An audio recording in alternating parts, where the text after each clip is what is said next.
Helena Petrovna Blavatsky, uma figura imponente e também bastante controversa na história da espiritualidade e do ocultismo modernos.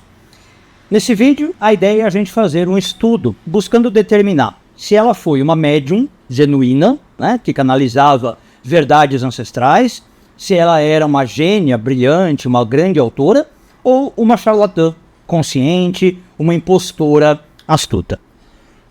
A gente vai fazer isso examinando a vida dela, os ensinamentos dela, as ideias, e olhando também tudo isso com um olhar crítico, né, com um olhar analítico para todos esses fatores. Bom, só lembrando que eu costumo fazer esses vídeos, pessoal, sem corte e sem edição, tá bom? Então se tiver barulho no meio, se tiver tosse no meio, tipo essa, vocês me desculpem que eu vou realmente numa tomada só. Bom, você que chegou até aqui, por favor, se inscreva no meu canal e deixe o seu like, porque isso ajuda demais o canal a crescer e a alcançar mais pessoas. Sempre comenta aqui embaixo. Eu quero saber a sua opinião, as suas dúvidas, e eu sempre leio tudo que vocês postam. Se você quiser pedir vídeos num tema específico, faça isso no vídeo de número 18 de reencarnação, o link está aqui na descrição. E se você puder, considere apoiar financeiramente o meu trabalho e ainda contribuir com caridade social, porque 50% de tudo que eu ganho aqui no meu canal vai para essa finalidade. Como é que você pode fazer essa contribuição? Se tornando um membro pagante aqui do canal. E o que é bacana é que você escolhe lá um valor de assinatura e você ainda recebe brindes muito bacanas. Tá? Outra opção, se você não quiser fazer essa assinatura, é usar o botão Valeu aqui embaixo do vídeo ou chave Pix, caso você esteja no Brasil, link Wise Swift se você estiver no estrangeiro.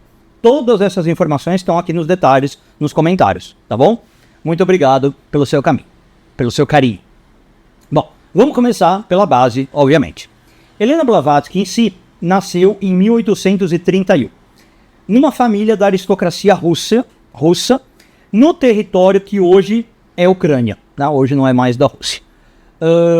Por vir de uma família abastada, ela teve uma educação privilegiada, né? E ao mesmo tempo uma educação bastante conservadora. A vida dela desde cedo foi permeada pelo mistério, pelo estranho, né? Pelo não convencional. E obviamente esses primeiros anos vão ajudar a construir a lenda posterior em cima da Helena.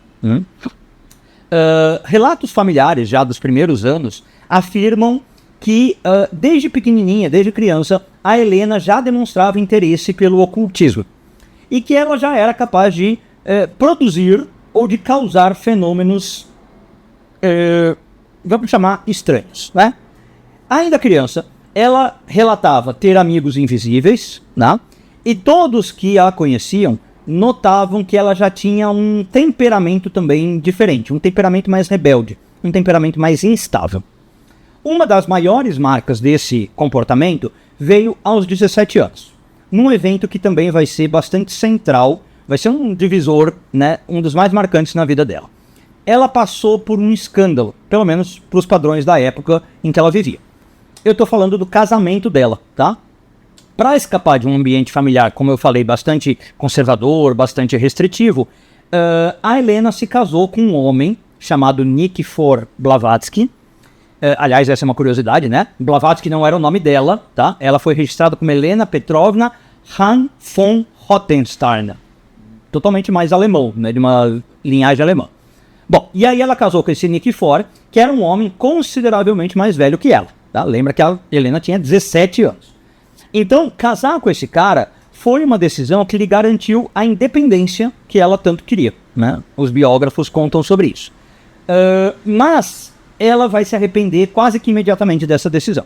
E aí ela cometeu um ato que, como eu falei, foi simplesmente chocante, pelo menos para a época dela, né? Vamos pensar assim, uma mulher da sua posição, naquela época, naquele local que ela vivia. Ela abandonou o marido, poucos meses depois do casamento. Então vamos lembrar de que a gente está falando de uma época que não existia divórcio, né? E muito menos a ideia de largar o marido e viver sozinha. E a Blavatsky fez isso. Bom, a essa altura, do ponto de vista psicológico, né? Se a gente fosse analisar a Blavatsky assim, a gente já vai perceber que a Helena era uma mulher bastante independente, rebelde, né? Para os padrões da época, e com uma disposição de ignorar as normas sociais, né, de trilhar o seu próprio caminho. Isso várias pessoas falam a respeito dela. Tá? Então notem que eu acho isso curioso, né? Como é que isso aproxima ela, inclusive, do Crowley, de quem eu já fiz um vídeo, você pode assistir, vou ver se eu deixo o link aqui, é que eu geralmente não edito mesmo, mas qualquer coisa você põe aí, Ada Long, Crowley, você vai encontrar. Então aproxima ela, né, do Crowley. Tinha uma personalidade bem parecida, e também vinha de família aristocrática, né, e por aí vai. Bom, e aí, essa independência lançou Helena Blavatsky no mundo sem nenhuma âncora fixa. O que levou ela diretamente a um dos capítulos já mais debatidos e mais obscuros da sua história. 20 anos de andanças, mais ou menos dos 17, 18 até os 37, 38. Alguns chamam isso de os anos perdidos. Então, a partir de 1848, a Blavatsky afirmou ter viajado extensivamente para o Egito, para a Índia, para parte dos Estados Unidos e, mais notavelmente, para o Tibete. Além disso, ela informou que nessas andanças todas, ela teria conhecido mestres espirituais importantes e teria sido iniciada em segredos e numa sabedoria oculta. Essa narrativa de viagens globais e de treinamento secreto é um dos pontos biográficos mais famosos da história da Blavatsky, né? Às vezes, quem nem sabe da Blavatsky conhece isso. Ah, não é aquela lá que teve no Tibete, né? Bom, e obviamente toda essa história foi usada para sustentar e defender cada uma das afirmações que ela vai fazer posteriormente na vida. E a gente vai analisar. Agora, ao mesmo tempo, eu falei que ela afirmou ter viajado, né? Porque do ponto de vista puramente histórico, do ponto de vista realmente biográfico, esse período é o menos verificável e o mais contraditório da sua história da vida. Por isso que eu falei os anos até ocultos, né? Os biógrafos que se debruçaram sobre a Blavatsky, ou historiadores do esoterismo, têm dúvidas muito sérias sobre a veracidade e a duração dessas viagens alegadas por ela. Parte do problema é que a Blavatsky não manteve nenhum diário nessa época. E ela não fez essas possíveis viagens acompanhada por ninguém. Ela não foi com familiares, com aias, mucamas, sei lá, que pudessem confirmar alguma coisa. Então você pega, por exemplo, o historiador do esoterismo, Nicholas Goodrick Clarke, que a gente vai mencionar ele algumas vezes aqui. Você pega ele, por exemplo, e ele fala que tudo que o público sabe dessas viagens depende quase que exclusivamente dos relatos da própria Blavatsky, e que não são corroborados, como eu estou falando, né? E são relatos que, além de não serem corroborados, têm contradições internas, contradições cronológicas, né? Bastante frequente. Do mesmo modo, o estudioso das religiões, Bruce Campbell, ele afirma que não há nenhum relato realmente confiável sobre 25 anos da vida da Blavatsky. Ele não fala nem que é 20, 25 anos. Né? E se você pegar um outro biógrafo, que é o Peter Washington, é justamente nesse ponto que a vida da Blavatsky fica assim, mito e realidade totalmente misturados. Né? Você não consegue saber, isso realmente aconteceu, isso aqui é mito. Então percebe que já começa a se destacar aqui um trecho da sua história particularmente nebuloso. Tá? E é aqui, então, por que eu estou misturando isso? Que surge um dos grandes mitos da vida dela, que eu mencionei. De que ela teria passado anos reclusa num mosteiro tibetano, ou em vários mosteiros tibetanos, né, que ela teria estudado textos antigos, e que, como vocês talvez sabem, vai ser central para a tradição teosófica, da qual a gente obviamente vai falar daqui a pouquinho. Então, essa afirmação dela é altamente questionável, tá? Eu não estou pondo como falso, veja, eu estou deixando aí o benefício da dúvida, como se fala, mas é altamente questionável, de que ela realmente foi para o Tibete, estudou nos mosteiros e aprendeu. Os poucos registros históricos que a gente tem, de fato, frequentemente vão mostrar a Blavatsky na Europa, tá? Ou em outros locais bem menos exóticos, nesse período que ela afirmava que estava no Extremo Oriente. A Blavatsky conta em várias obras, ela relata isso claramente nos livros dela, que no Tibete ela teria sido instruída, por exemplo, numa linguagem antiquíssima e desconhecida chamada Sanzar. Não preciso dizer que essa língua nunca existiu, nunca ninguém nem ouviu falar desse idioma. Tá? Bom, tudo que a gente tem sobre esse período é no mínimo controverso, como eu falei, porque são relatos que dependem só da palavra da Blavatsky. Não tem testemunho independente confiável, né? Então fica muito difícil a gente falar que é verdadeiro. Se você somar a isso o fato das contradições que eu falei, que aparecem bastante, né, fica complicado. Tem alguns casos, dependendo do fato que a gente está falando, que a Blavatsky frequentemente mostra 3, 4, às vezes 5 versões diferentes e de eventos importantes. Tá? Por exemplo, da sua viagem, ou quanto tempo foi no Tibete, Então estou citando, não sei de cabeça, mas um lugar ela fala fiquei 6 meses, no outro lugar ela fala fiquei 1 ano. Aí você fala, pera, é 6 meses ou 1 ano, sabe? Como era o treinamento secreto? Às vezes ela fala 3, 4 coisas diferentes. Então é muito complicado. Os biógrafos modernos várias vezes confirmaram casos em que ela fala que está estudando secretamente no Oriente e os registros mostram ela claramente viajando ou socializando nas cidades europeias, tá? Então, essa primeira tendência de fabricar consistentemente uma grande lenda pessoal parece ser uma característica definidora da personalidade da Blavatsky, tá? É por esse tipo de fato que vários estudiosos frequentemente vão dizer que a Blavatsky era uma visionária, muito carismática, tá? Mas que ela é, o termo técnico, uma fabuladora. Né? O que é uma fabuladora? Alguém que cria fábulas sobre si. Por quê? Porque a Blavatsky não era boba, ela já entendia a necessidade do mistério, de uma história de fundo, né, exótica, para vender as suas ideias no Ocidente, para ela se destacar no Ocidente. De certa forma, a gente já começa a ver um lado da Blavatsky que é assim, é marketing. Tá? Tudo isso é marketing. O que eu particularmente penso disso, antes de avançar um pouco mais no vídeo, é que assim, se ela distorce de forma voluntária e constante os fatos básicos da própria biografia, já não acho que tem muita razão lógica para a gente confiar nas afirmações que ela vai fazer de espiritualidade. Por exemplo, a gente vai falar sobre mestres himalaios, né? Ou sobre que ela acessou textos sagrados. Eu acho que fica assim, já cai em descrédito um pouco, percebe? Aliás, isso aqui eu estou falando para ela, mas vale para qualquer líder por aí. Né? Se um líder vem, começa a contar histórias, olha, eu vim daqui, vim dali, minha origem, minha ancestral, eu passei por ali, você não consegue verificar, eu acho que já não tem muito por que acreditar em outras coisas que esse líder fala. Tem um fator importante, né, que eu estou dizendo. Se não me engano é o Peter Washington que eu mencionei, que ele cita isso. A gente sabe historicamente que o Tibete, no século XIX da Blavatsky, era fechado para europeus, tá? E a Blavatsky, convenhamos, ela não passava facilmente por uma asiática, né, com os perfil e os traços físicos dela. Então não é que ela finge, eu vou fingir que eu sou tibetana. Não, ela não conseguia entrar no Tibete. Bom, enfim, o que ela estava fazendo do ponto de vista histórico era essencialmente criando para si uma biografia pessoal mítica para conferir autoridade e legitimidade para as ideias dela, tá? Que ela eventualmente vai publicar, e repito, a gente vai chegar nisso daqui a pouco. Mas isso já são os primeiros anos de vida da Blavatsky. Essa tendência de construir mitos sobre si, né, dando esses relatos contraditórios e muitas vezes comprovadamente falsos, fez com que por muitos anos fosse muito difícil a gente saber o que é verdadeiro da Blavatsky e o que é ficção. Tá? Até hoje tem debates, como eu falei. Tem gente que ainda jura de pé junto que ela esteve no Tibete. Tem gente que fala, não, já está mais do que provado que não. Seja como for, ela foi construindo esse prestígio pessoal, né? E parte das histórias que ela conta, obviamente, fala sobre relações e andanças com mestres ascensionados, que ela chamava de Mahatmas. Tá?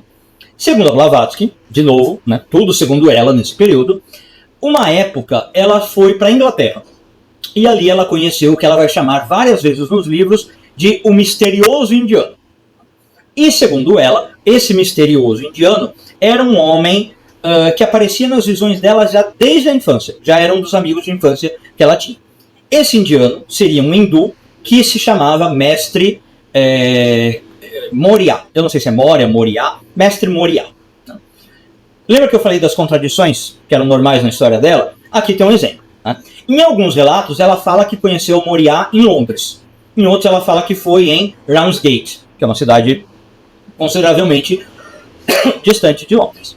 Seja como for, esse Moriá teria dito para Blavatsky que ela tinha uma missão especial e que por isso ela tinha que ir para o Tibete.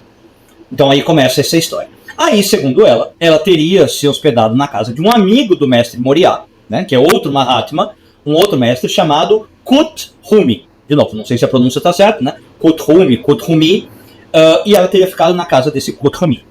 Supostamente, esses dois, o Moriá e o Kuthumi, eram seres altamente evoluídos.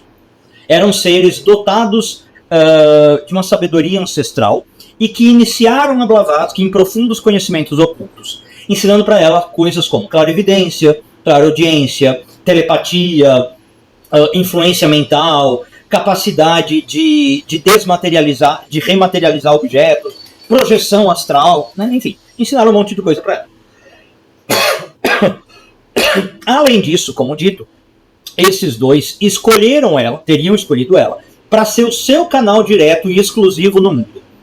Então, essa afirmação vai se tornar a pedra angular absoluta e inegociável de todo o sistema teosófico. Né? A Blavatsky vai falar, eu sou a reconhecida oficial. Então, a Blavatsky virou uma espécie de messias do conhecimento. E isso vai proporcionar, claro, o contexto necessário para a sua chegada ao cenário público, que eu começo a abordar a partir de agora.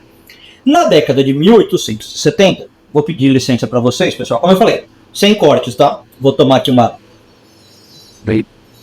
refrigerante.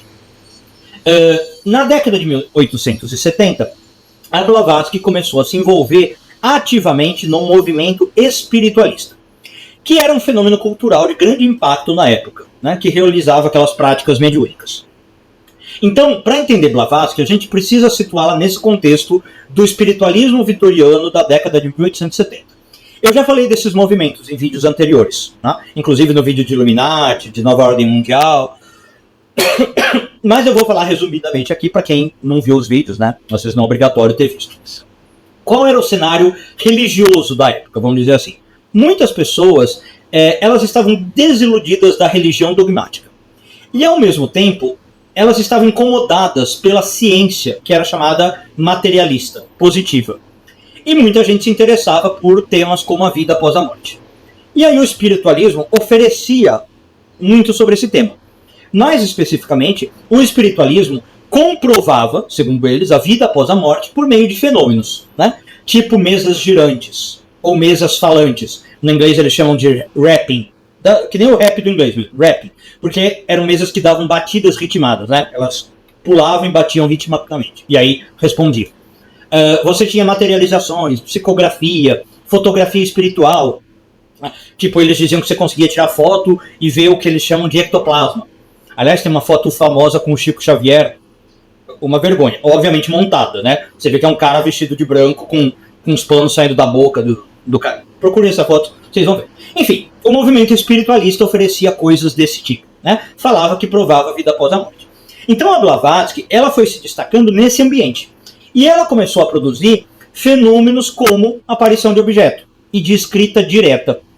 A escrita direta aqui, o que eu estou chamando, é escrever com a ajuda de guias, tá? Não é psicografia, é outra coisa. Bom, e com isso ela foi entrando para o imaginário popular, como uma médium bastante poderosa.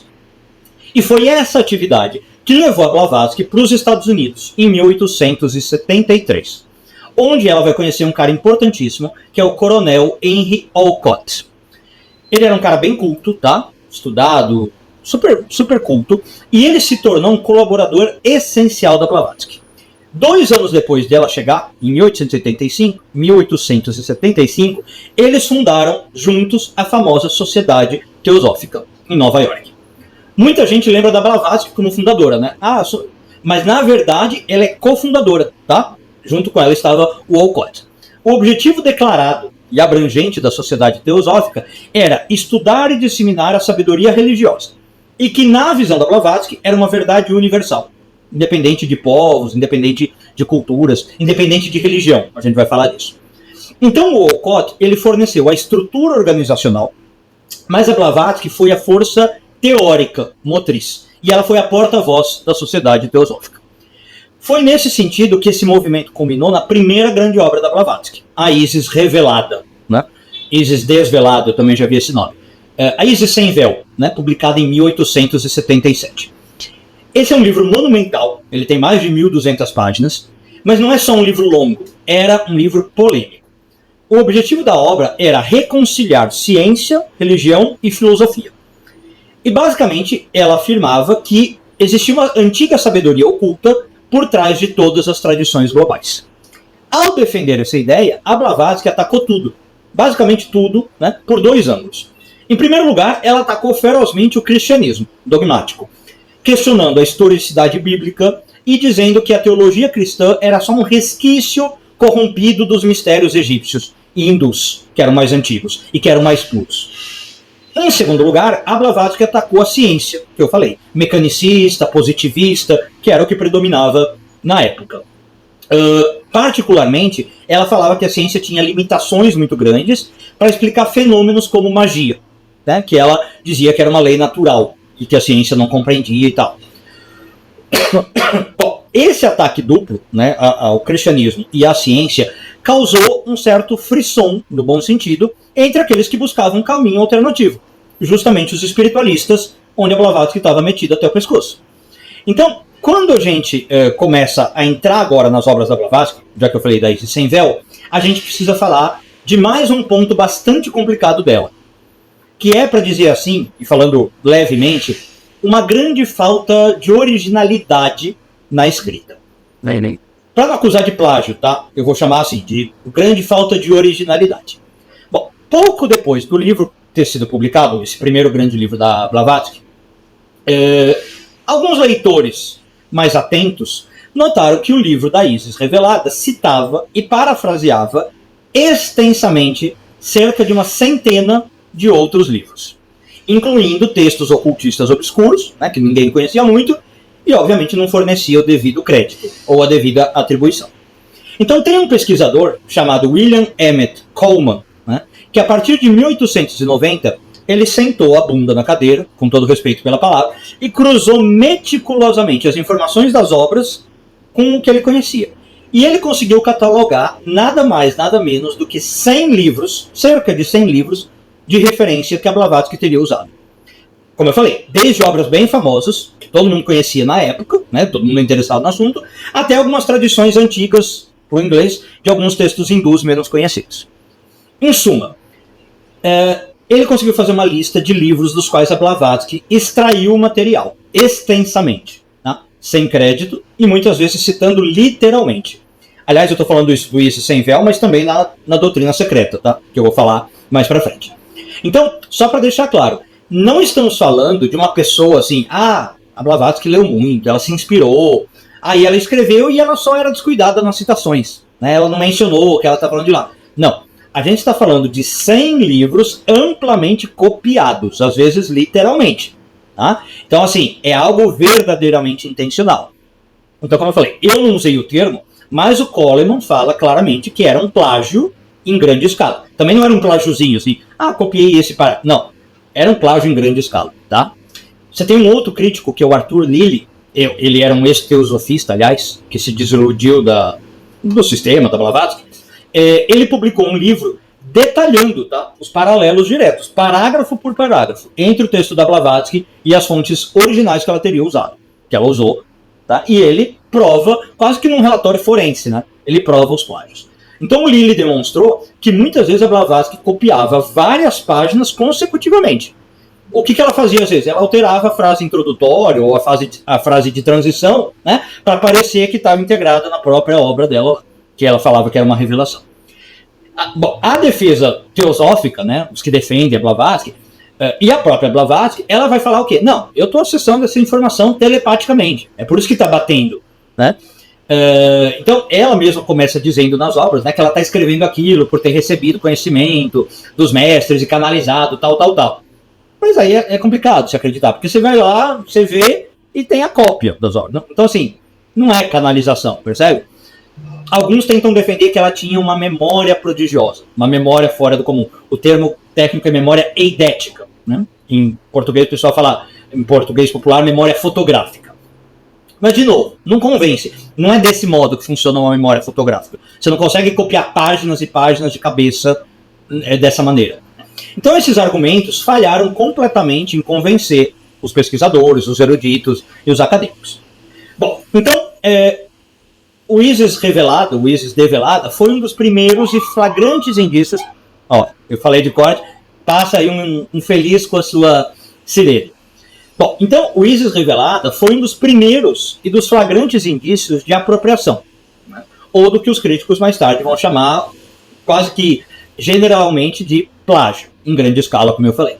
E ela estava estabelecendo para si um padrão que ia seguir ao longo da vida, tá? Já começou com a fábula sobre a vida dela. Um padrão de desonestidade intelectual, né? Já no primeiro livro dela. Bom, vamos avançar um pouquinho na história. Apesar dessas crescentes preocupações e de acusações sobre a fidelidade do livro, ou talvez por causa dessas preocupações, a Sociedade Teosófica se mudou de Nova York para outro local. Em 1879, se não me engano, às vezes eu sou meio ruim com datas, tá? Em 1879, se não me engano, eles foram para a Índia. Primeiro para Bombay, que hoje chama Mumbai, né? Na época era Bombay. E depois eles foram para uma cidadezinha chamada Adyar, perto de Madras, né? Que é um ponto super místico lá da Índia. Essa mudança marcou o ponto alto da suposta produção fenomenal, da suposta produção mediúnica da Blavatsky.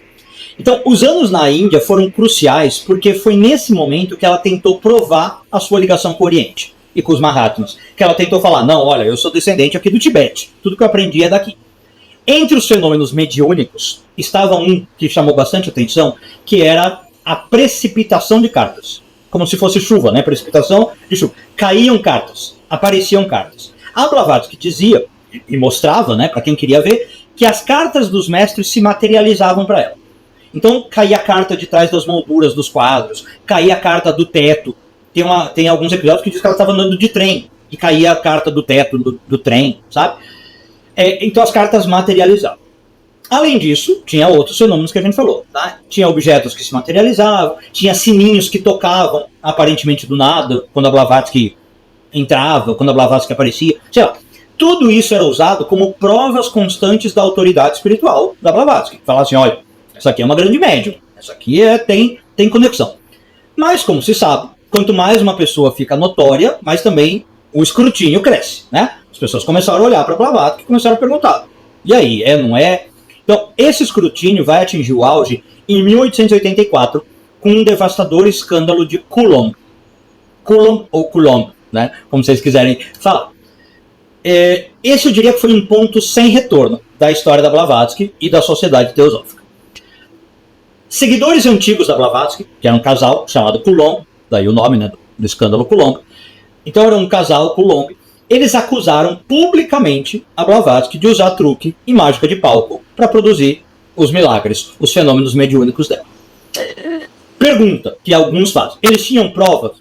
Ou será que, por exemplo, eram membros ressentidos, era gente com inveja da Blavatsky, que queria acabar com a carreira? Porque pode acontecer também, né? Às vezes uma pessoa tem destaque e ela ganha inimigos. Bom, a questão é que eles tinham provas. E não era qualquer prova, eram provas das boas. Eles mostraram uma série de cartas nas quais a Blavatsky ensinava a eles como fabricar os fenômenos falsos. Ou seja, eles eram treinados pela Blavatsky para participar dos truques. Eles eram muito íntimos da Blavatsky, ela confiou neles e falou, vocês vão participar comigo. Então, obviamente, isso foi uma traição interna, direta, que acabou explodindo, tá? Caiu na imprensa europeia, caiu na imprensa indiana. Para se ter uma ideia, o alvoroço foi tanto que teve um desdobramento dessa história. Existia uma sociedade que chamava Sociedade da Pesquisa Psíquica, né? Em Londres, em inglês é SPR, Society for Psychic Research. Era uma organização em Londres fundada para estudar fenômenos psíquicos genuínos, para saber se realmente existia poderes paranormais. Imagina, sei lá, um Padre Quevedo, um James Randi da vida, tinha um estudo sério para isso. Bom, quando aconteceu isso, a SPR, essa instituição de Londres, enviou um investigador chamado Richard Hodgson para averiguar o caso, para ver o que estava acontecendo. Chamou muita atenção. E aí eles enviaram o Hodgson para a Índia, em 1885, e o relatório dele até hoje continua sendo a prova histórica mais prejudicial contra as alegações de autenticidade da Blavatsky. Mais do que o escândalo Coulomb. Então, o relatório Hodgson, ele não era só cético. Não é assim que eu falei, é o Padre Quevedo que não acredita em nada. Ou é o James Randi que não acredita. Não, não é só uma questão de cético. Era um relatório forense, tá? Era um relatório técnico e foi bastante brutal. O que se concluiu é que a Blavatsky realmente fabricava praticamente todos os fenômenos mediúnicos dela, ou todos os fenômenos. E frequentemente com a ajuda de cúmplices, como o casal Coulomb. Tá? Então os investigadores foram descobrindo dispositivos mecânicos diversos na sede da Sociedade Teosófica. Você tinha painéis deslizantes, você tinha compartimentos falsos, você tinha cordas escondidas, sei lá. Tudo era usado especificamente para fazer um objeto aparecer ou para desaparecer. Descobriram a questão dos sinos, que ela punha embaixo da saia, sabe? Umas coisas assim. E o Hodgson investigou também a própria questão das cartas em si.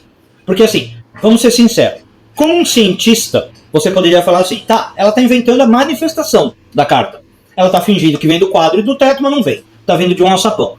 Mas as cartas em si podem ser reais. No sentido, pode ser que foram escritas por hindus, por indianos, por grandes mestres que mandaram para ela e estão ensinando alguma coisa importante. Um cientista honesto, de honestidade intelectual, ele tem que considerar essa possibilidade. E o Hodgson era um cientista honesto. Então ele vai lá e investiga. Tá, vamos ver as cartas, o conteúdo. Qual foi o veredito? Falsificação. Pura e barata. Uma análise comparativa, nem precisava muito cuidado, né? Ele disse que qualquer um ali conseguia. E ficou provado que a caligrafia das cartas era a caligrafia da Blavatsky, ou de algum assistente. Né? Que nem, de novo, os Coulomb. Em alguns casos, o Hodgson notou que tinha erros de ortografia típicos de um assistente ou da própria Blavatsky, que aparecia sempre na mesma palavra. Sei lá, ela sempre escrevia a palavra exegese errado. Em vez de S, escrevia com Z. Sempre o mesmo erro, percebe? Então, o Hodgson foi absolutamente direto no resumo dele, no relatório dele. Ele classificou a Blavatsky como uma das impostoras mais capazes e mais chamativas da história, o que não é pouca coisa. Tá? Então, ele não só chamou ela de fraude, ele quase que falou assim, o mérito dela, toda a magnitude do que ela está conseguindo, é por causa dos golpes que ela dá, que são muito bons, das falsificações que ela faz. Então, ele falou que ela era uma médium farsante altamente sofisticada. Não era uma perrapada, não, tá? Ela fazia a coisa muito bem feita. Bom, isso foi, obviamente, uma execução política e social da Blavatsky, né? Em especial na imprensa, porque tinha muitos olhos da imprensa. Foi o que os historiadores chamam de um massacre público. A reputação entre os intelectuais, principalmente os ocidentais, ficou muito ruim. Muito ruim. Eu diria que permanentemente arruinada, como eu falei, foi um ponto sem retorno para Blavatsky. E o escândalo também teve uma dimensão política, tá? Que eu não vou entrar aqui, mas o escândalo levou a insinuações alimentadas pelo contexto colonial britânico, que eu também mencionei isso na história do Crowley, tá? Era um pouco da vigência da época. Começaram a suspeitar de que a Blavatsky podia ser uma espiã russa, né?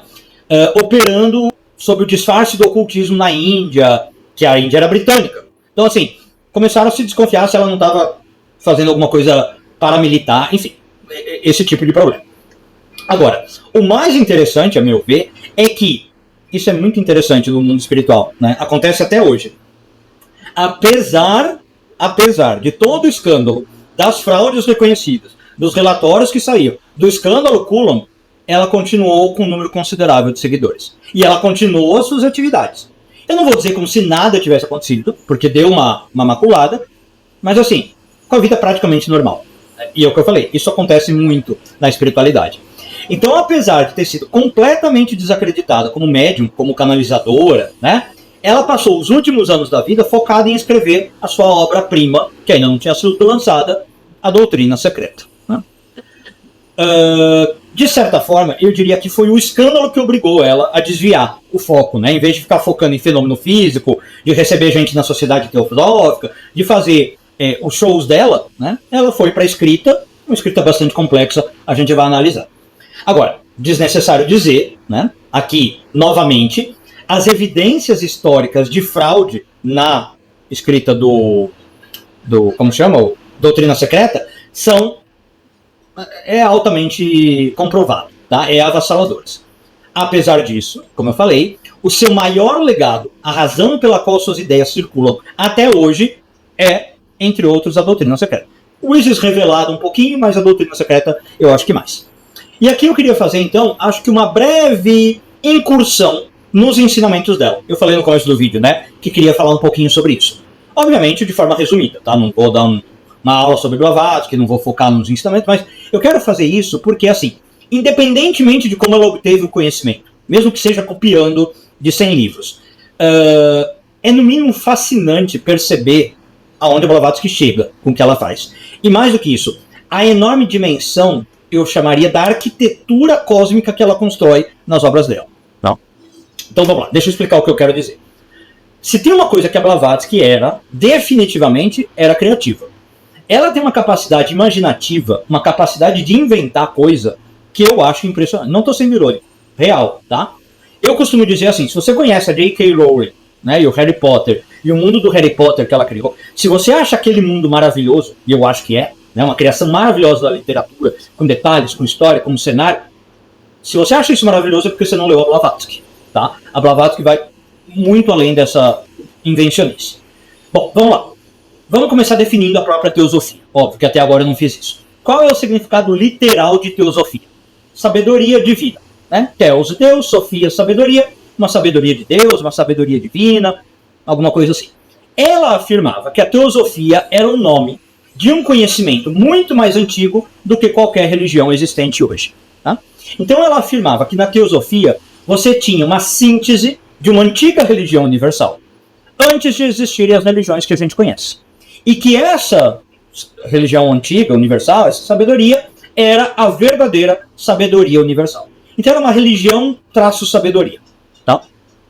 A bem da verdade, para ser, como eu falei, honesto intelectualmente, essa ideia não é nova. Tá? Desde a antiguidade tardia, você tem autores como Porfírio, como Jâmbico, da corrente neoplatônica e tal, eles já empregavam a ideia de teosofia, mas eles falavam que era assim, um tipo de conhecimento revelado, superior ao conhecimento racional. Você tinha como acessar um conhecimento, por isso que eu falei, é neoplatônico, para quem conhece as teorias neoplatônicas. Eles falavam que existia essa teosofia. Né?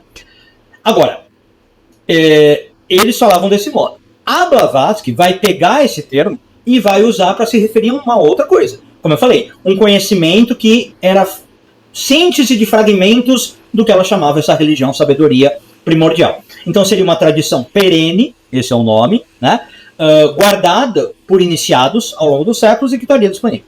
Segundo a Blavatsky, todas as religiões posteriores, hinduísmo, budismo, judaísmo, cristianismo, islamismo, entre outras, todas elas seriam, como é que eu posso dizer, expressões particulares dessa sabedoria universal. E degradadas, né? Como se elas tivessem ficado com uma parte só dessa sabedoria universal. Bom, então o argumento dela era que essa teosofia era a verdade fundamental, oculta, por trás de todos os mistérios espirituais, por trás de todas as religiões e da ciência. Né? Tudo que a ciência não conseguia explicar, a teosofia explicava. Bom, como eu falei, ao defender isso, a Blavatsky estava procurando ativamente atacar as estruturas intelectuais dominantes da época dela. Basicamente o cristianismo e a ciência.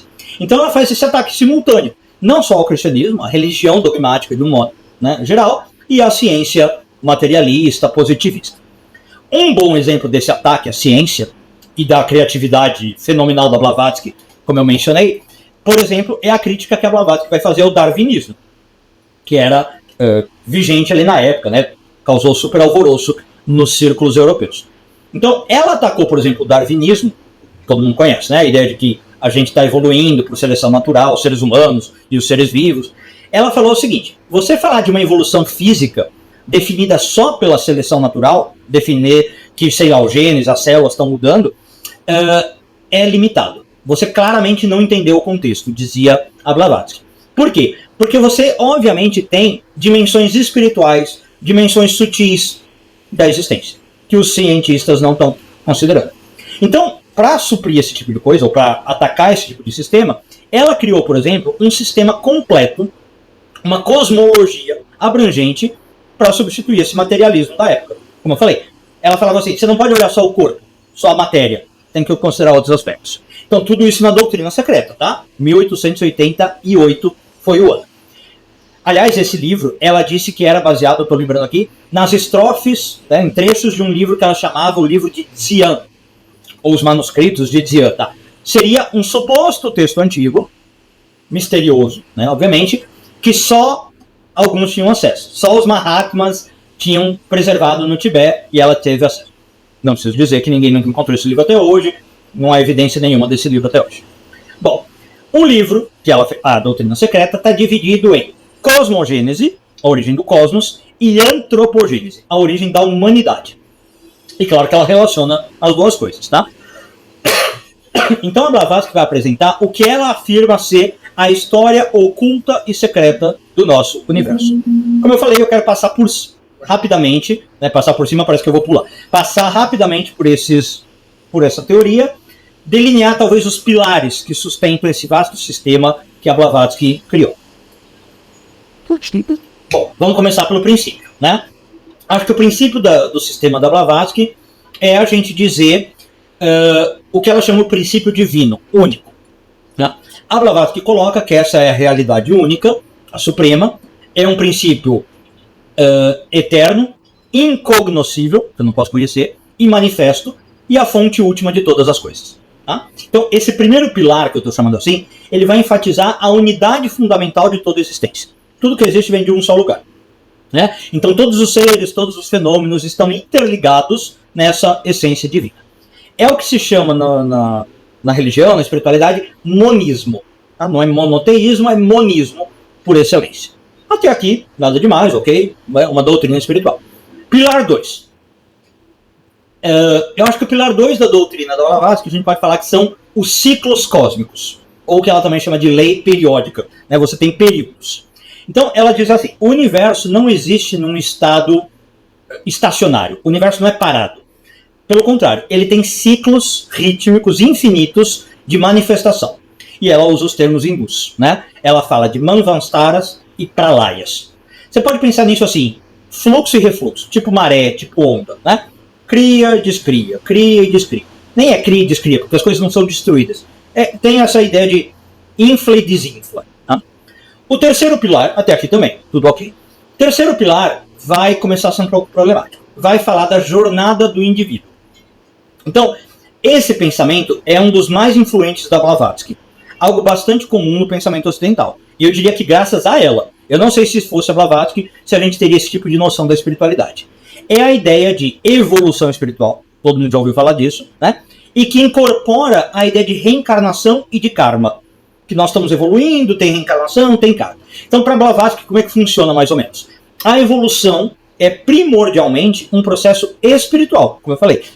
Ela criticava o darwinismo. Ela fala, não, a evolução não é assim, o macaco virar humano, como o pessoal acha que acontece na teoria de Darwin. Que não é isso também, né? Mas não é aquela coisa do Lamarck, a girafa ficou com o pescoço longo. Não, não tem nada a ver. É um processo espiritual, não é físico.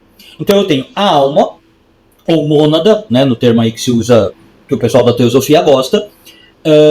Essa alma, essa mônada, ela vai evoluindo através de múltiplas vidas, através da reencarnação, e essa reencarnação é governada inexoravelmente pela lei do karma, né? Que ela fala que é uma lei moral e é uma lei de causa e efeito. Você fez A, você vai receber B. Bom, eu não vou me debruçar sobre os erros da teoria. Tá? Eu acho que até já fiz isso em outros vídeos. No vídeo de espiritismo eu acho que eu fiz. Mas esse conceito de refinamento moral por meio da reencarnação é simplesmente errado, tá? Não é assim que funciona, não é assim. Bom, por fim, um último pilar que eu mencionaria é o da estrutura septenária. Essa estrutura septenária, 7 partes, é um pensamento crucial no ensinamento da Blavatsky e no sistema da teosofia. A Blavatsky vai ensinar que tanto o ser humano quanto o cosmos são estruturados em 7 princípios, ou 7 camadas de si. Na verdade, não é só o ser humano e o cosmos. Tudo para Blavatsky girava ao redor dos 7. Tá? E ela vai falar que tem uma hierarquia que vai da camada material mais grosseira para a camada mais pura, mais espiritual. Então, assim, em geral, a gente costuma pensar numa tríade, né? Que a gente, na filosofia ocidental, corpo, mente e espírito. A gente ouve falar bastante disso, né? Tem que cuidar do corpo, da mente, do espírito. Ela fala de 7, não de 3. Então, falando brevemente dos princípios, de novo, eu não quero focar nisso, mas eu quero mencionar porque é algo fundamental para entender parte do pensamento esotérico moderno. Então, assim, a ideia é, a gente estaria, nós seres humanos, evoluindo, ou tentando evoluir, do nível mais baixo para o nível mais alto. Então a gente teria, por exemplo, o nível mais baixo ela chama de Stula Sharira, que é o corpo físico. Depois eu teria o Prana, né, que é a força vital. Aí depois eu teria níveis como o corpo astral, duplo etéreo, você já deve ter ouvido esse termo, o espiritismo kardecista usa um monte, né? Aí eu teria os desejos, aí eu teria a mente, que ela usa o termo indo manas, aliás ela fala no plural porque seria mente superior, mente inferior, e por fim eu teria um nível que se chama Buddhim, que é assim um nível já puramente espiritual. Não é o último, tá? É a alma espiritual, é a minha intuição. O último nível seria Atman, que é o conceito hindu, é a ideia do quando eu me ligo ao todo, ao absoluto. O espírito fica totalmente puro. Bom, segundo a Blavatsky, o objetivo da vida é eu elevar a minha consciência nesses níveis, dos físicos inferiores para os níveis mais superiores. E aí, isso vai se ligar com outro grupo septenário dela, o de 7 tipos de seres, ou 7 hierarquias criadoras. Então a gente subiria do nível inferior de existência, em que a gente é um ser humano meio, sei lá, meio material demais, até chegar a nível de seres espirituais superiores e finalmente os mestres, como os mestres que ela conheceu, né? Tem gente que chegaria nesse nível. Então ela vai afirmando o quê? Que o universo é discretamente guiado por esses seres conscientes altamente evoluídos, os mestres ascensionados, né? Seriam adeptos, mestres da sabedoria, que guardam uma verdade ancestral, que eles moram em comunidades secretas, basicamente no Oriente, como a que ela afirmou que tinha no Tibete, e esses seres coordenavam o mundo, governavam o mundo secretamente, não governavam no sentido político, tá? Essa é a teoria da Blavatsky. Olha como é inventiva, né? Como eu falei. Bom, obviamente, a Blavatsky, como a gente falou, alega que tinha contato com esses mestres, né? Alguns, como a gente falou, o Moriá e o Kuthumi. E não só tinha contato, ela foi escolhida por eles para divulgar o ensinamento. Tá. E aí, com isso, a gente precisa abordar, já que a gente está falando do ensinamento da Blavatsky, acho que a parte da doutrina dela que é impossível discutir sem gerar controvérsia, tá? É a doutrina das raças raiz. De novo, ligada à ideia do sete. Essa é a parte da teosofia que se mostrou mais tóxica e problemática nas consequências ideológicas, né? Nos efeitos colaterais que ela criou. E eu estou pegando leve, tá? Eu estou usando eufemismos para evitar pôr rótulos na Blavatsky. Para falar, ela era isso, ela era aquilo. Ela criou a teoria. Ela pôs a teoria e teve repercussões. Do que eu estou falando? Basicamente, a Blavatsky propôs que a humanidade não evolui aleatoriamente, a gente já falou, né? Ela tem o karma, tem a reencarnação, e você teria 7 raças raiz, que representam eras, ou estágios distintos da evolução planetária, que é uma evolução espiritual. Então eu tive 7 eras, 7 raças. E ela afirmava que 5 dessas raças já existiram. Na época dela, e até hoje, a gente estaria na 5ª raça. Tá? As 3 primeiras raças, elas eram bem comuns, dizia Blavatsky. A primeira raça não era física, era puro espírito, seria uma raça que ela chamava de Polária. E teria vivido num estado primitivo da Terra. Não é nessa Terra que nós conhecemos, ela chama de primeiro continente, né? Uma Terra primordial. Essa seria a primeira raça da humanidade. O segundo grupo, a segunda raça que surgiu, seriam o que ela chamava de os hiperbóreos. Vai vendo a criatividade, né? Não sei de onde ela tirou não. Os hiperbóreos eram seres semi-etéricos, já não eram tão espirituais como o primeiro, tá? Eles se reproduziam por brotamento. Desculpa a risada, mas assim, eles se reproduziam que nem planta. Eles brotavam, tá? De repente aparecia um hiperbóreo ali. Aí, o terceiro grupo, eu vou voltar a seriedade. O terceiro grupo, os lemurianos, era a primeira raça totalmente física, né? Já não tinha só espírito, e habitava o continente perdido da Lemúria. Os lemurianos, eles eram frequentemente tratados pela Blavatsky e por outros, né? Eles eram meio assim, gigantes desajeitados. Imagina algo assim, meio um Frankenstein, o tropeço da família A, um golem, um ser meio físico, mas desajeitado. Depois viria a 4ª raça, que já melhorou bastante. Seria uma das mais famosas, inclusive, a raça dos Atlantes. Seria a primeira raça com muita autoconsciência, com moral, com ética, com valores, né? Com uma auto-organização social. E, obviamente, vocês sabem, teria vivido no famoso continente perdido da Atlântida. Aí a Blavatsky fala que eles eram possuidores de poderes muito grandes, né? Habilidades psíquicas mesmo. Eles dominavam magia, tinham uma tecnologia super avançada. Vocês conhecem a história, né, da Atlântida. Quem ficou famoso, quem divulgou foi a Blavatsky. Mas, em última análise, dizia Blavatsky, esses seres da Atlântida se degeneraram, porque eles abusaram do poder, tá? E aí isso levou à destruição daquela sociedade e o continente submergiu. E aí teria surgido a 5ª raça raiz, que é a atual, como eu falei. E ela chama explicitamente de raça ariana. Bom, como se pode imaginar, esse termo por si só já é bem problemático, né? Bem perturbador. E aqui eu queria me deter um pouquinho mais, porque é importante entender como ela usou o termo ariano no contexto. Tá? Então, a Blavatsky dizia o seguinte: os humanos atuais, os seres humanos que nós conhecemos, que nós somos, da pré-história, tudo aquilo que você estudou no colégio, Babilônia, Egito, Grécia, da pré-história até hoje, são dessa 5ª raça. Mas, apesar disso, a Blavatsky dizia que existiam níveis diferentes de desenvolvimento, né? mental, moral e espiritual entre os povos e as culturas. Ou seja, é até um pouco paradoxo, eu acho, tá? Porque ao mesmo tempo a Blavatsky falava que tudo vinha do lembra? Da mônada, mas ela falava que tinha diferenças de desenvolvimento.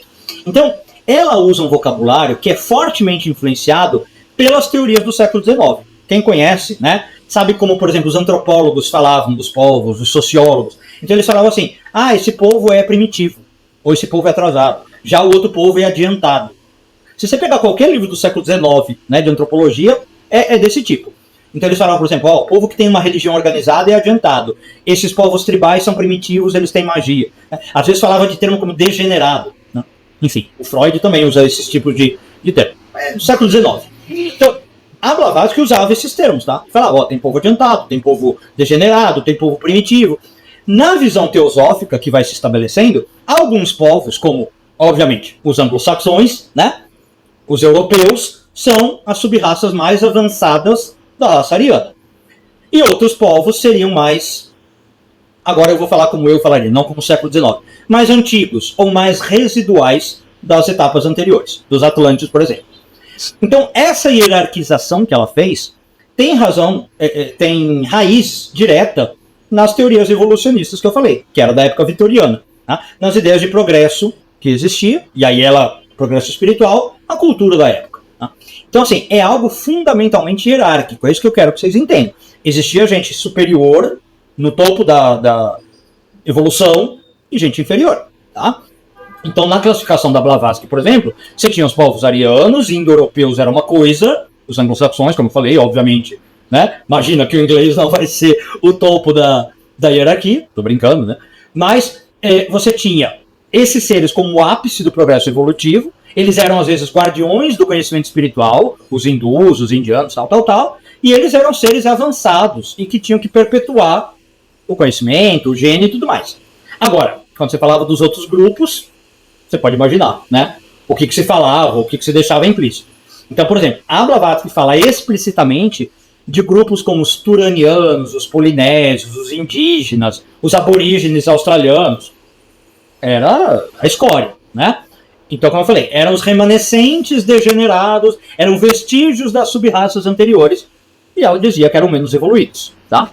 Então ela falava assim, ou eles iam dos lemurianos ou dos atlantes, era o que restou dos lemurianos e dos atlantes, né? Eles não conseguiram evoluir espiritualmente, estão aqui conosco na Terra.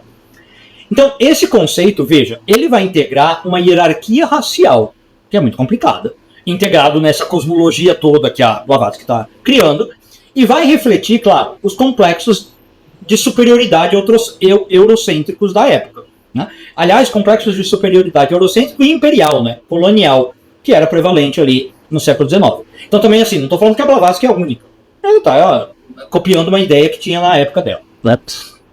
Assim, europeu achava que era a última bolacha do pacote, e os outros povos, coitados, né, são meros, um pouco melhores que cachorros, sei lá, um pouco melhores que animais. Então assim, uma pergunta que quando a gente aborda isso, muitos começaram a fazer e fazem até hoje, né? Existe uma ligação entre a teosofia da Helena Blavatsky e as doutrinas, não sei se eu posso falar o nome aqui para o vídeo não cair, as doutrinas raciais que vão surgir depois. Bom, eu vou falar, se o vídeo cair eu edito. E o nazismo? Existe uma relação entre teosofia e nazismo, entre essas doutrinas raciais da Europa? A resposta direta é não tem uma ligação orgânica, tá? Ou uma ligação intencional. Mas, obviamente, há influências. Há apropriações, eu diria que apropriações distorcidas, feitas por alguns grupos esotéricos alemães, décadas depois da Blavatsky. Tá? Então eu quero deixar isso claro, pelo menos a meu ver, e eu acho importante dizer. Quando a Blavatsky fala de arianos, tá, de raça ariana, ela não está usando o conceito que nós temos depois do século XIX e XX. Ela está usando um termo técnico que na teosofia significa toda a humanidade atual. Todo mundo é ariano, tá? Então não é um povo específico. Não tem nada a ver com raça germânica, como vai ser entendido depois. Mas a questão, como eu falava, é que isso foi parar no imaginário europeu, nos esotéricos, as pessoas liam Blavatsky, né? E obviamente foi parar no imaginário nazista. Então, entre 1890 e 1930, mais ou menos, você tinha alguns grupos esotéricos alemães. Aliás, a Alemanha sempre foi muito forte, tá? Muito ligada com o esoterismo. Alemanha e Portugal são dois lugares com muita força esotérica. França um pouquinho menos. Vários grupos esotéricos alemães pegaram pedaços da teosofia, né, leram, obviamente, a Isis Revelada, a doutrina secreta, arrancaram aquela ideia do contexto e misturaram com uma ideologia nacional alemã, que era muito forte, né, o povo alemão é muito nacionalista, é uma doutrina chamada Volks, popular, Volk é povo, né, em alemão. Volkswagen é o carro do povo. Então, Volks. É um racismo, tá? Não tem como falar de outro modo, pseudocientífico, baseado supostamente em ciência, e misturado com mitologia germânica, com a história dos germânica. Então você tem caras como, depois você pode pesquisar, um cara é Guido von List, e um outro grande teórico desse movimento é o Lanz von Liebenthal, alguma coisa assim. Eles transformaram o conceito, né, espiritual em propaganda racial. Eles pegaram isso e começaram a falar, olha, isso aqui é a prova de que tem raças melhores, raças piores. E eles fundaram um grupo, um sistema chamado Ariosofia, olha o nome. Sai da teosofia, mas agora ele fala de Ariosofia. Então, essa Ariosofia, não a teosofia, e vai influenciar marginalmente o ambiente intelectual, que mais tarde vai ser explorado pelo nazismo. Então percebe como é derivado, tá? Não é diretamente ligado. Então se você pegar um historiador, como eu já mencionei lá atrás, o Nicholas Clark, ele vai fazer uma documentação precisa, tá? De como essas ideias teosóficas, a estrutura hierárquica, a ideia de raças, de mito ariano, os ciclos globais, foco na pureza, a Blavatsky fala muito de pureza, como que essas ideias vão fornecer uma munição conceitual para círculos esotéricos mais para frente, tá? Eventualmente os círculos nazistas vão fundar grupos como a Sociedade Thule, tá? Que eu já falei no vídeo da Nova Ordem Mundial, qualquer coisa vai lá ver. Como eu falei, eu vou ver até se eu deixo o link aí, ou o pessoal pode pôr no comentário para quem quiser ver. Então assim, isso tudo significa o quê? Que mesmo que a Blavatsky em si não tenha defendido coisas como genocídio, extermínio, superioridade racial nesse sentido, né? Violência política, a estrutura teórica que ela criou forneceu uma justificativa cósmica e pseudocientífica para teorias de supremacia branca, tá? Que, em última análise, vão levar a extremismo político, a, como é que chama? Fascismo e coisas desse tipo, tá? Bom, eu acho que, eu estou citando tudo isso porque eu acho que isso é importante a gente, como estudiosos de espiritualidade, interessados no assunto, aprender, né, com a história. Por exemplo, eu acho que isso ilustra o profundo mesmo, o custo moral e ético que existe quando você tenta incorporar hierarquia racial num sistema de dogma espiritual, seja qual for. Tá? Se amanhã eu ouvisse um padre falando de hierarquia racial, um rabino falando, como eu já ouvi, né, cabalistas falando, por exemplo, nós somos melhores, aquele povo... Quando você incorpora hierarquia racial no sistema espiritual, você tem um custo moral e ético muito complicado, né?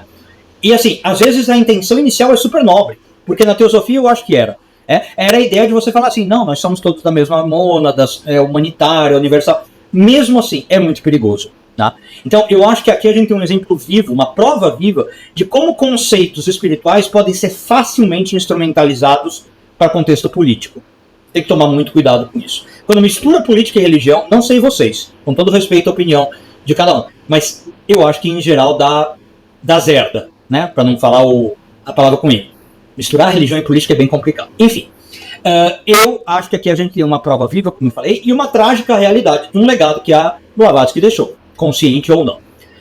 Tá, agora, voltando ao ponto. E o que dizer da teoria em si, não da repercussão política? E essa teoria? Que tem 7 povos, 7 raças, os nomes, os planetas. Aí assim, é o que eu falei, até peço desculpa que eu ri lá na hora, né? Mas assim, é uma criatividade impressionante, tá? Então assim, primeiro vamos lembrar que esse conhecimento que a Blavatsky afirmava ter vindo de mestres secretos, canalizado telepaticamente, na verdade, não, tá? Ela copiava ou ela inventava. Quando ela copiava, ela pegava de livros esotéricos, orientalistas, que ela tinha estudado profundamente. Ela circulou a Europa, ia por várias bibliotecas. Ela era uma mulher culta, tá? Então, ela era uma compiladora, primeira coisa. Tem um cara bastante sério também com seus problemas, né? Eu não endeuso ele como algumas pessoas, mas um esotérico bem sério, o René Guénon, ele fala, né, que a Blavatsky era uma compiladora, astuta, né? Era uma sintetizadora, muito talentosa, bastante determinada e deu certo. Agora, esse é o primeiro ponto. Segundo, quando você pega estudiosos sérios tá, das próprias tradições que a Blavatsky afirma está revivendo, eles vão mostrar os erros, as falhas da teoria dela. Né? Eles vão falar assim, olha, Blavatsky, com todo respeito, você não sabe o que você está falando. Tá? Então, assim, quando ela aparece falando disso, foi uma rejeição severa por parte de especialistas, gente que entende da coisa. Tá? Um dos casos mais famosos que eu vou pôr aqui é o historiador religioso Mircea Eliade. Tem gente que fala Eliade. Assim, quem não conhece, Eliade é um monstro dos estudos religiosos, tá? Desse tipo. Ele argumentou, basicamente, que a teoria da evolução espiritual que a Blavatsky está pondo, com essa ideia de mono, evoluindo progressivamente, com sucessivas gerações, ele fala assim, ó, basicamente o que você está falando contradiz todo o sistema das tradições orientais, né, que você diz que você representa. Então, assim, veja, não é um Zé Mané falando, tá? É o Eliade, um profundo conhecimento, fala assim, Blavatsky, você entendeu tudo errado. Como eu falei, não vem ao caso entrar aqui nos detalhes teóricos da teoria, mas basicamente o Eliade fala que o hinduísmo e o budismo se preocupam principalmente em escapar do ciclo da existência. É o que se chama samsara, a roda de samsara. Como é que você escapa? Pelo nirvana ou pelo moksha? Eles não se preocupam em evolução progressiva e linear. Né? Nem se preocupam, nem falam muito. Então essa ideia de evolução progressiva dentro do ciclo, como faz a Blavatsky, né? O Eliade fala assim, olha, Blavatsky, você está pegando conceitos que você não domina, que você não conhece, conceitos orientais, e está adaptando e deturpando, distorcendo. Para quê? Para atender os seus desejos ocidentais aí, né?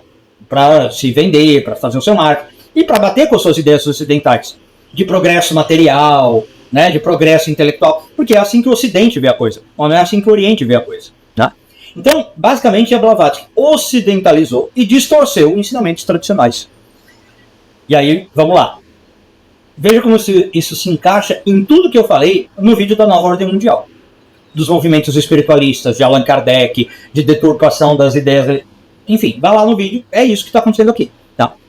Então, o consenso quase que geral entre os informados, eu vou chamar assim, entre as pessoas que estudam, e aí, de novo, sejam eles céticos ou esotéricos. Tá? O Eliade é super esotérico, o Guénon é esotérico. Você tinha céticos e esotéricos. O consenso geral é que a Blavatsky era uma compiladora e uma charlatã. As contradições na obra dela são comprovadamente fraude, plágio descarado, tá? E as teorias totalmente erradas, imaginação poderosa. Agora, eu queria indo para os finalmente do vídeo, que já está longo, né? Mas falar do impacto das ideias. E o impacto das ideias é inegável. Tá? Então, se a gente conectar isso com o panorama geral, a gente vai ver que o sistema da Blavatsky, sem exagero, realmente mudou o século seguinte dela. Pelo menos o século no pensamento espiritual e esotérico. E eu diria, eu sempre tento ver, para quem tem me acompanhado na série, ver isso, né, nos tópicos de espiritualidade. Eu tento ser neutro. Eu vejo o que tem de bom e vejo o que tem de ruim. Aqui eu vou falar isso. Teve coisas que a Blavatsky influenciou que, sinceramente, eu acho que é positivo, tá? Mas teve coisas negativas. Então, assim, vamos começar pelo lado revolucionário da Blavatsky. Esse lado rebelde, né? Ainda que por vezes, como eu falei, infiel, né, que deturpava a tradição. Eu acho que a gente tem que reconhecer que a Blavatsky foi uma pioneira do intercâmbio intelectual. Tá? Ela fez algo que ninguém antes dela, em séculos de história, tinha feito. Ninguém tinha se lhe ocorrido trazer uma doutrina do Oriente para o Ocidente. Tá? Então, assim, antes dela, conceitos como karma, reencarnação, maya, atma, manas, como eu falei, as pessoas nem sabiam o que era isso. Né? Eram conceitos extremamente restritos. E ficava assim, ou em texto acadêmico de orientalista, como Mircea Eliade, como René Guénon, né? Ou era assim, pequenos grupos de estudiosos que sabiam da coisa. Europeus às vezes nem tinham ideia desse tipo de coisa. Era muito obscuro. Né? E a Blavatsky transformou isso em palavras comuns, do cotidiano. Tá? Ela apropriou esses termos, inseriu na conversa intelectual europeia do Ocidente. Então, isso é digno de nota. Eu acho isso como fala, dar a mão à palmatória. Né? Eu acho algo digno de aplausos. Outra coisa, a ênfase na unidade fundamental de todas as religiões, eu acho muito interessante. Essa ideia de que tudo veio do mesmo lugar, de que existe uma sabedoria ancestral. Eu mesmo já falo em aulas, eu acredito muito numa coisa que se chama a prisca teologia. Né? De que existe uma conexão com Deus antes das religiões. Enfim, a ideia de filosofia perene, tá? eu acho que é muito legal também. E, obviamente, falando em influência, inspirou vários movimentos posteriores, que eu acho que trouxeram um pouco mais de tolerância para a humanidade. Né? De falar assim, olha, talvez o outro que tem a religião diferente de mim não é tão diferente de mim. Talvez a gente só está vendo duas facetas da mesma coisa. Esse tipo de pensamento humanista, eu acho que se deve grande parte a Blavatsky. Porque ela trouxe isso para os pensadores ocidentais. Né? Mas aí começam os problemas. Como eu falei, a disseminação, aliás, como falou o Eliade, né, de conceitos errados, de mudar conceitos fundamentais, é complicada. Né? Então a forma como ela apresenta esses conceitos, de novo, a ideia foi boa, a teoria foi boa, é humanista, mas ela deturpa. Né? Então ela não está sendo fiel às fontes originais. E isso é muito problemático quando a gente fala de espiritualidade. É que nem falar assim, ó, senta aqui que eu vou te dar uma aula de Kabbalah. Eu vou te falar sobre o que é o Tikkun. E aí eu crio uma teoria da minha cabeça sobre o que é o Tikkun. E falo, não, mas ó, quem está falando isso são os rabinos de Israel do século II. Não é, né? Então assim, é um pouco complicado. Então vamos lá. Com todos os problemas envolvidos, a Blavatsky realmente lança a base para o panorama esotérico moderno que a gente tem hoje. Tá? Eu cansei de ver, por exemplo, aqui no canal mesmo, vocês que acompanham devem ter visto gente comentando, ou conversas na vida real, gente que chega nos assuntos ocultistas ou esotéricos por causa da Blavatsky, lendo Blavatsky, né? E eu já cansei de ver quanta gente acha que a Blavatsky é tudo que existe nesse domínio, né? Como se ela fosse uma deusa única, gênia incomparável da raça, diva das revelações espirituais. Ela ganhou realmente esse status. Né? Ela se tornou, em suma, fizeram dela, a precursora do movimento Nova Era, do movimento New Age.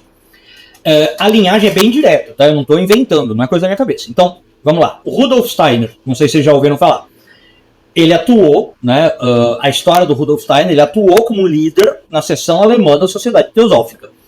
Uma hora ele rompeu com a Blavatsky, tá? Em grande parte por causa de divergência sobre a liderança, achava que controlava demais, dogmas específicos, né? E ele formou a corrente dele, que é a antroposofia. Veja que também usou o nome Sofia, né? A gente falou da ariosofia, teosofia, antroposofia.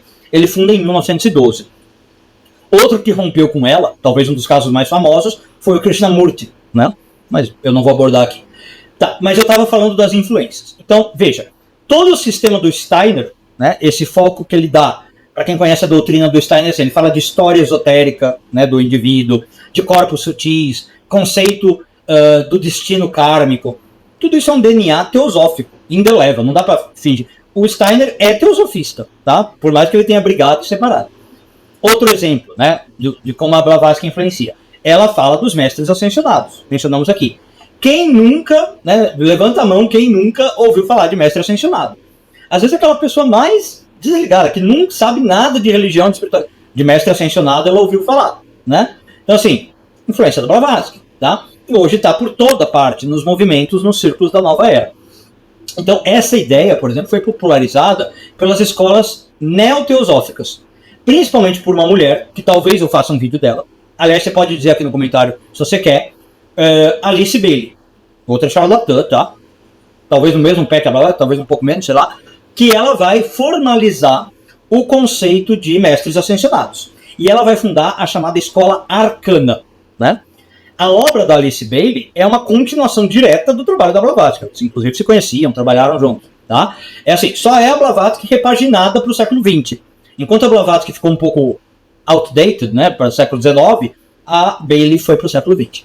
Então, assim, conceitos que a gente pode associar a, assim, cristais, bem-estar contemporâneo, coisa como aura, energia, corpos sutis, chakra, a noção de Atlântida, tudo isso vem da Blavatsky, tá? Sem exagero. A Blavatsky codificou, em grande parte, a linguagem visual e conceitual da nova era. E não é à toa que os historiadores, né, quem estuda esse tipo de coisa, frequentemente dizem que a Blavatsky é a esoterista mais memorável e inovadora do século XIX. Sem dúvida nenhuma.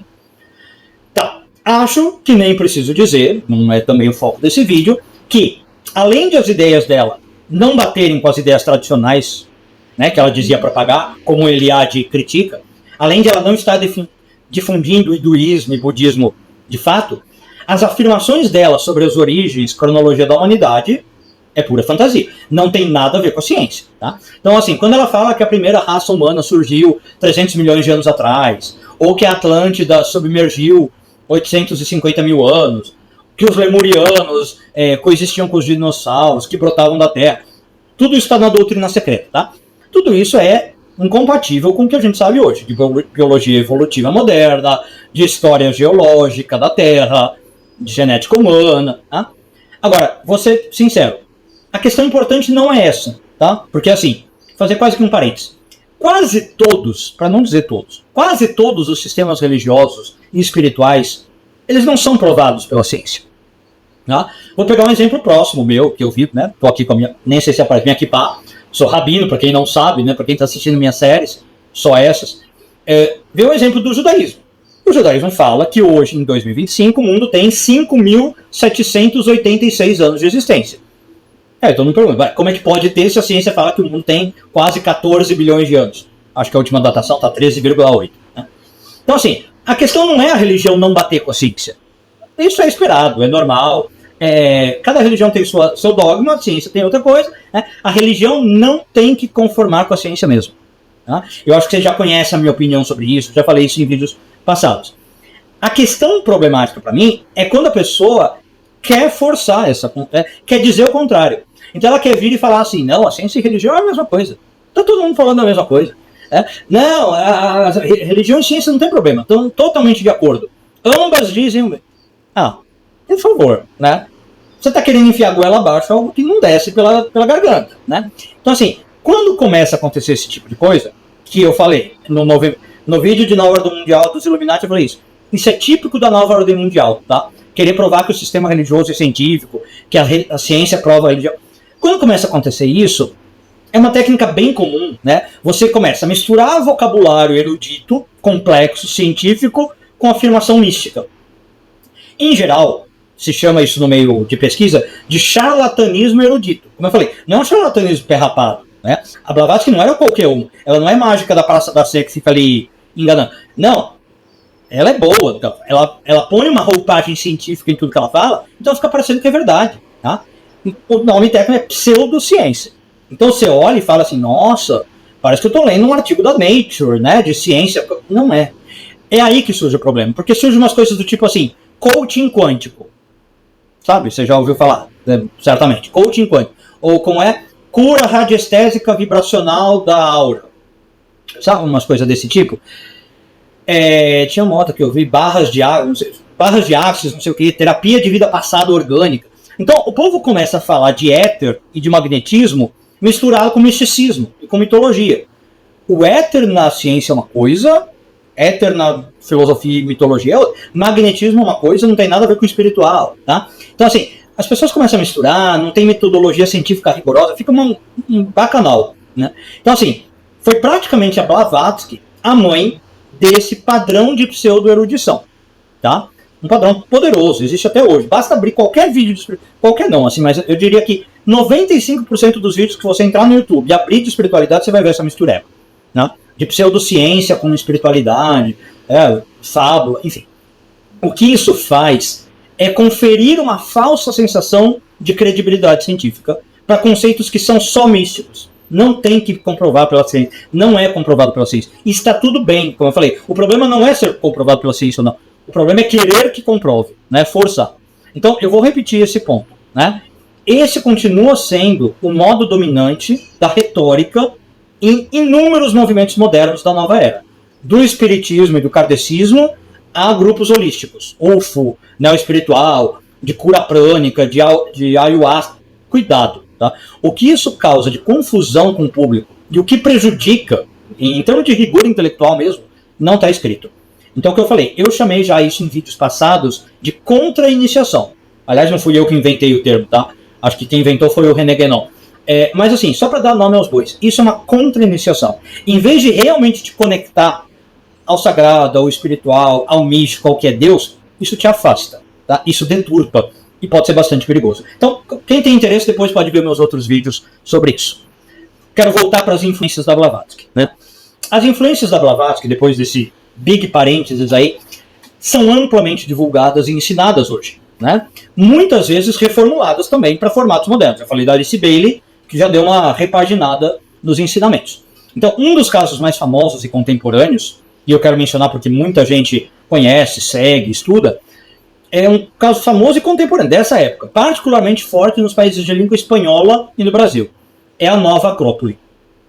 A Nova Acrópole foi fundada em 57 por um homem chamado Jorge Ángel, eu estou dando a pronúncia espanhola, mas é Jorge Ángel, né? Tem o nome do meio, Ritzi, Livraga. Jorge Ángel Livraga Ritzi. E é sem dúvida alguma, eu quero deixar isso bem claro, a Nova Acrópole e o Jorge Ángel é um movimento pós-teosófico. Tá? A ligação histórica é direta, de novo, não é especulação conspiratória da minha cabeça. E aí você está vendo teosofia onde não tem. Não. O Livraga foi membro da Sociedade Teosófica, na Índia. Tá? Ele estudou medicina da antiga Índia na Sociedade Teosófica, perto de Madras. Não lembro exatamente a cidade. Acho que foi em Madras, talvez. E poucos dizem, mas ele foi expulso da Sociedade Teosófica, tá? Em parte por isso, em parte por problemas com os líderes e tal. E ele abriu a escola dele. De novo, é que nem o Rudolf Steiner. Ele abriu a própria, só que aí ele não pôs o nome Sofia. Ele pôs Nova Acrópole. Tá? Então, como vocês devem saber, a Nova Acrópole se apresenta como uma escola de filosofia. Mas a doutrina da organização é totalmente Blavatsky. É os fundamentos da Blavatsky. Tá? Então, assim, primeiro, eles defendem a ideia da filosofia perene. Claramente. Que é exatamente o conceito teosófico que a gente falou. Daquela sabedoria religiosa universal. Depois, eles incorporam os princípios, os principais sistemas, vamos por assim, da Blavatsky. Tá? E coloca isso como verdades perenes transmitidas por grandes figuras históricas. Eu já vi vídeos da Nova Acrópole falando assim, olha, isso aqui estava na estela de Akhenaton no Egito, sabe, umas coisas assim? Isso aqui vem desde o Egito. Não é bem assim. Tá? Mas enfim, eles falam disso. Eles incorporam esses sistemas, apresentam como grandes verdades que sempre foram transmitidas. Né? Então, quem nunca viu um vídeo da Lúcia Helena Galvão falando da Blavatsky, né? Ou explicando as obras dela, ou referenciando na história? Para quem não conhece, dá uma olhada. Entra lá e veja. E olha, de verdade, vou falar aqui sem meias palavras. Eu acho a Lúcia Helena Galvão incrível, tá? Extremamente inteligente. Mas em termos de fundamentação teórica, de honestidade intelectual, vamos chamar assim, eu acho um pouco complicado. Né? Você vê as palestras dela e ela mistura, e de novo, com maestria, tá? Não nego. Ela faz de uma maneira, acho uma baita de moradora, uma baita de profecia. Professora. Mas ela mistura filosofia clássica, né? Platão, Marco Aurélio, ela gosta muito de estoicos e tal, com conceito esotérico, do tipo Blavatsky. E aí vira aquele bololô. E ela nem sempre ela deixa claro. Ela basicamente às vezes fala assim, se você não vê com cuidado, você acha que Platão está falando de Blavatsky. Né? Você acha que o Marco Aurélio defende a antroposofia. É umas coisas desse tipo. Né?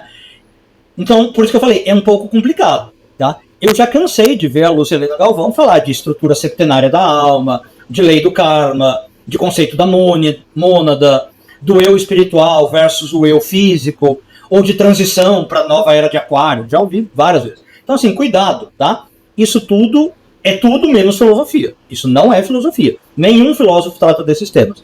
Esses conceitos têm uma origem clara. Blavatsky. Teosofia. Tá? É teosofia pura e os conceitos são puramente da Blavatsky com alguma repaginação. Então, é aquela coisa que o Shakespeare falava, né? Você pode chamar a rosa do que você quiser.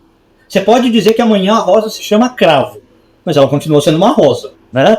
Não é porque você mudou o nome que mudou a essência. Então, só um cuidado e atenção com isso, tá? Aquilo não é filosofia. É misticismo, muitas vezes um misticismo raso, para ser sincero, tá? Um misticismo errado, né? Um misticismo barato.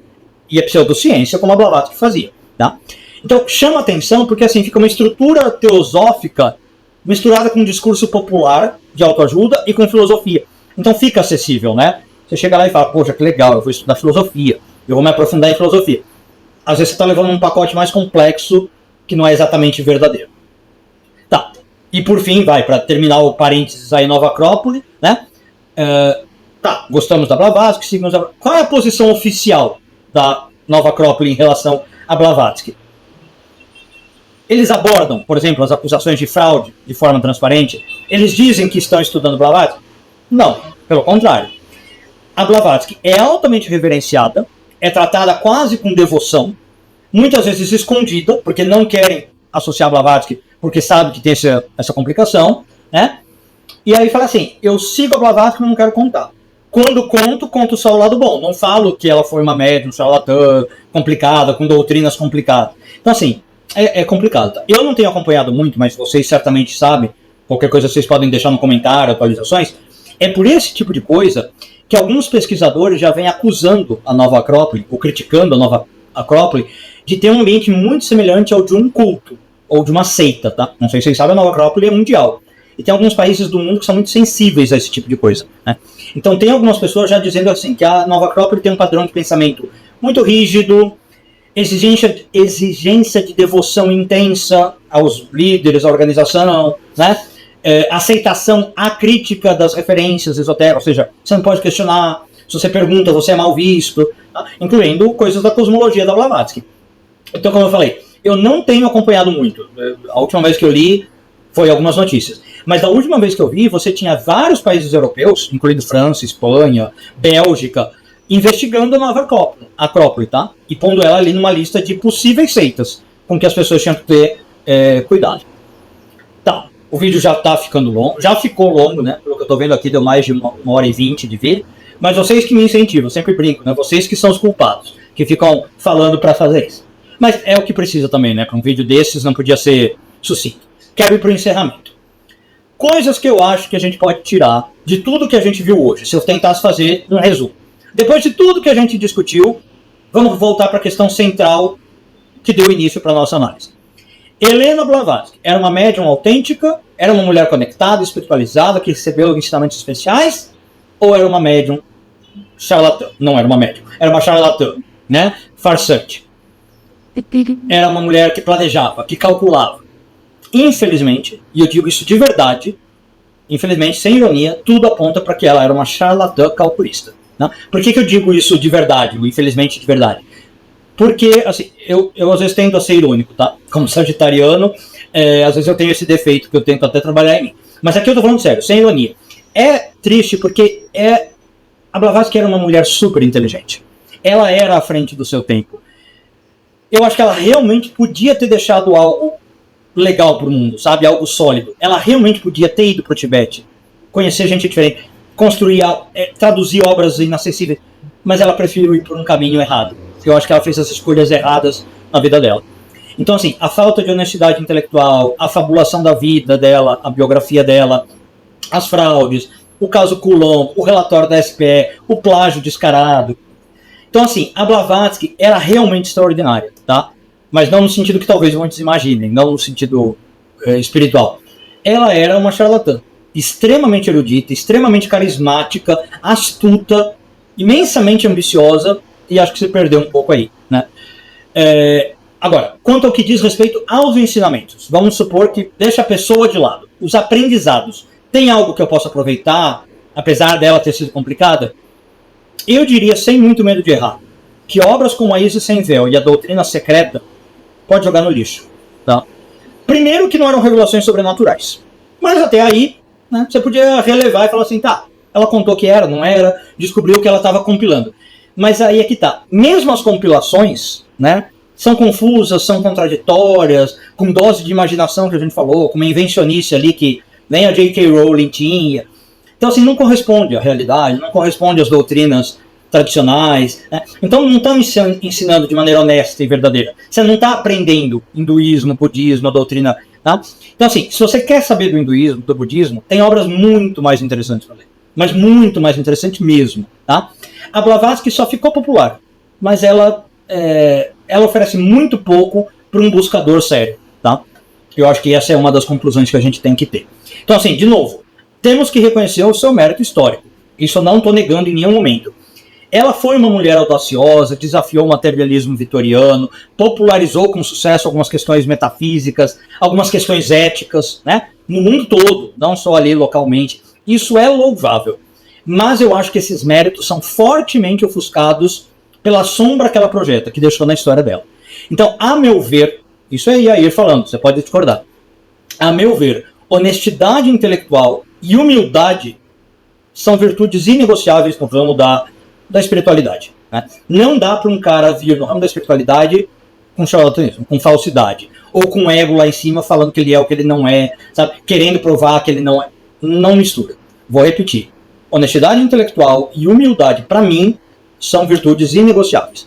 Então, assim, se o sistema esotérico moderno mais famoso do mundo hoje, sem exagero, né, precisou recorrer a truques, a falsificação, a magia de pau, plágio intelectual para se estabelecer, para mim ele já cai em descrédito total. Não tem como algo sólido vir dessas falsidades. Sempre que você, meu caro telespectador, quiser realmente aprender algo, tenha o cuidado de examinar criticamente todas as fontes de sabedoria. Todas, sejam elas antigas ou novas. Não? Porque não é assim também, porque a antiga é boa. Não, tem um monte de besteira escrito na antiguidade. Em geral, as novidades é que são besteira, né? Mas tem muita coisa ruim escrita na antiguidade. A busca pela verdade e pelo conhecimento enobrecedor tem que ser sempre, sempre superior a qualquer dogma isolado. Obrigado por me acompanharem até aqui. Espero que tenham gostado. Deixem comentários e a gente se vê numa próxima. Um beijo grande e tudo de bom.